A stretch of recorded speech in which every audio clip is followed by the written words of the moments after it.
Hello అండి, హిమన్య కిచెన్కి స్వాగతం. ఈరోజు హిమన్య కిచెన్లో మనం చూడబోయే రెసిపీ వచ్చేసి జున్ను పాలు.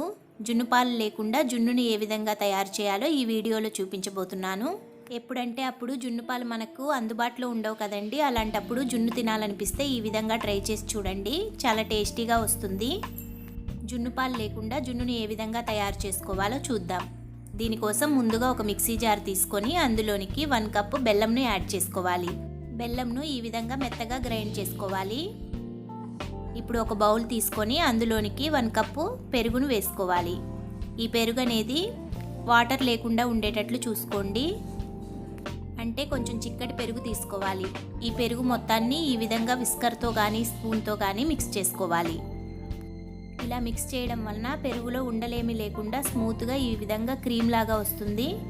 ఇలా వచ్చిన తర్వాత ఈ పెరుగులోనికి మనం ముందుగా గ్రైండ్ చేసి పెట్టుకున్న బెల్లంను వేసుకోవాలి.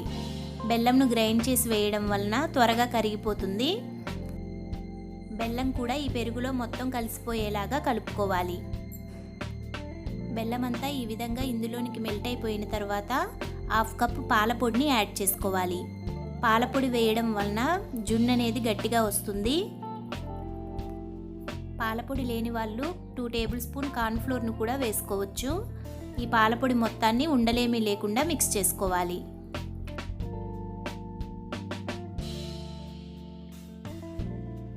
ఇలా పాలపొడి మొత్తాన్ని మిక్స్ చేసుకున్న తర్వాత ఇందులోనికి 1 కప్పు చిక్కటి పాలను వేసుకోవాలి. పాలు చిక్కగా ఉంటేనే జున్ను అనేది గట్టిగా వస్తుందండి, లేకపోతే నీళ్ళగా వస్తుంది. అన్ని ఇంగ్రీడియంట్స్ పాలలో మిక్స్ అయ్యేలాగా కలుపుకోవాలి. ఇలా కలుపుకున్న దాన్ని పక్కన పెట్టుకోవాలి. స్టవ్ వెలిగించి ఒక ప్యాన్ను పెట్టుకొని అందులోనికి వాటర్ను వేసుకోవాలి. ఇప్పుడు ఇందులోనికి ఒక స్టాండ్ను పెట్టుకొని మనం ముందుగా రెడీ చేసి పెట్టుకున్న జున్ను పాల గిన్నెని పెట్టుకోవాలి. ఇప్పుడు ఈ గిన్నె మీద మూత పెట్టుకొని ఆవిరితో ఉడికించుకోవాలి. ఇలా 30 నుంచి 35 నిమిషాల పాటు ఉడికించుకోవాలి. 30 నిమిషాల తర్వాత జున్ను ఉడికిందో లేదో చెక్ చేద్దాము. ఇప్పుడు మూత తీసి టూత్పిక్ సహాయంతో ఒకసారి గుచ్చితే ఏమీ అంటుకోకపోతే జున్ను చక్కగా ఉడికిపోయినట్లు. జున్ను కూడా చక్కగా ఉడికిపోయిందండి. ఇలా తయారైన జున్నును ఫ్రిడ్జ్లో పెట్టి ఒక 1 అవర్ తర్వాత సర్వ్ చేసుకోవాలి. గంట తర్వాత పీసెస్గా కట్ చేసుకొని సర్వ్ చేసుకుంటే సరిపోతుంది.